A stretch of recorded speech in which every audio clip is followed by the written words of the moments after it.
मैंने तुम्हें इसलिए चुना क्योंकि तुम भी अकेले हो और तुम्हारा दिल साफ है। अस्सलामु अलैकुम। कहानी वहीं से शुरू होती है जहां लड़के ने आंख खोली, मगर असल खौफ अभी बाकी था। ये सब किसने किया?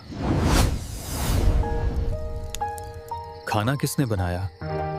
घर किसने साफ किया? शायद मैं ही बेहोश होकर सब कर गया हूं, मगर दिल मान नहीं रहा था। अचानक बावर्ची खाने से बर्तन गिरने की जोरदार आवाज आई, जैसे कोई अंधेरे में चीजें उलट रहा हो। वो आहिस्ता आहिस्ता बावर्ची खाने की तरफ बढ़ा, हिम्मत जमा करते हुए। उसके कदम भारी थे और उसकी सांस तेज थी। जब वो किचन में दाखिल हुआ तो सब कुछ अपनी जगह पर था, जैसे वहां कोई आया ही ना हो। जैसे ही वो वापस मुड़ा, दरवाजे के पास एक साया दीवार पर लर्जा और फौरन गायब हो गया। वो घबरा कर बाहर आया, लेकिन गांव की गलियां सुनसान थीं और हर तरफ एक अजीब खामोशी छाई हुई थी। वो वापस कमरे में आया, मगर उसे साफ महसूस हो रहा था कि कोई अंधेरे में उसे देख रहा है। सुबह उसने दरवाजे के पास मिट्टी में गहरे निशान देखे, जैसे किसी ने नाखून जोर से जमीन पर घिसेटे हों। दीवार पर धूल से लिखा था, मैं यहां हूं, और इन अल्फाज को देखकर उसके जिस्म में कपकपी दौड़ गई। उसे गांव वालों की वो बात याद आई कि शाम के बाद नरमाला का साया किसी न किसी को अपना शिकार बना लेता है। उसने फैसला किया कि आज रात वो सच जानकर रहेगा, चाहे उसके सामने कुछ भी आ जाए। अचानक कमरे की हवा ठंडी हो गई, जैसे कोई उसके बिल्कुल पीछे आकर खड़ा हो गया हो। उसके कान के करीब एक धीमी आवाज सुनाई दी, तुमने मुझे पुकारा था, मैं आ गई हूँ।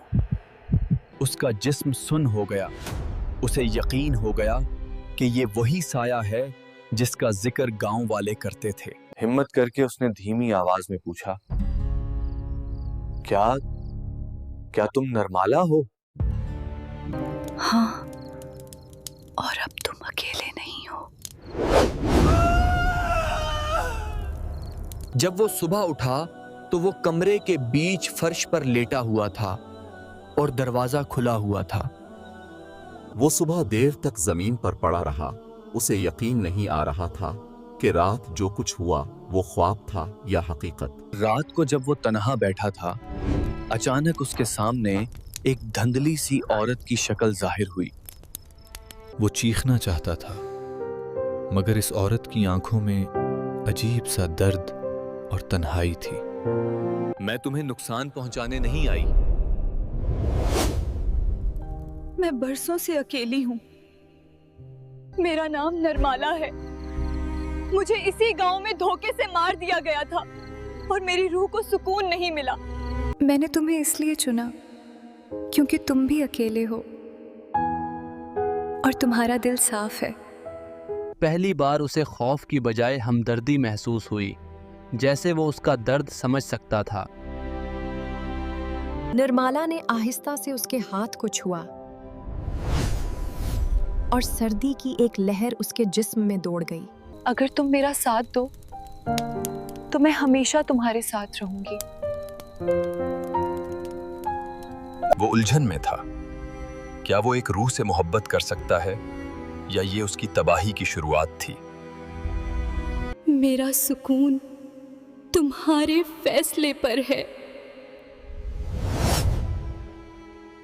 क्या वो नरमाला की मोहब्बत कबूल करेगा या इस मोहब्बत के पीछे कोई और खौफनाक राज छुपा है? जानने के लिए अगला हिस्सा जरूर देखें।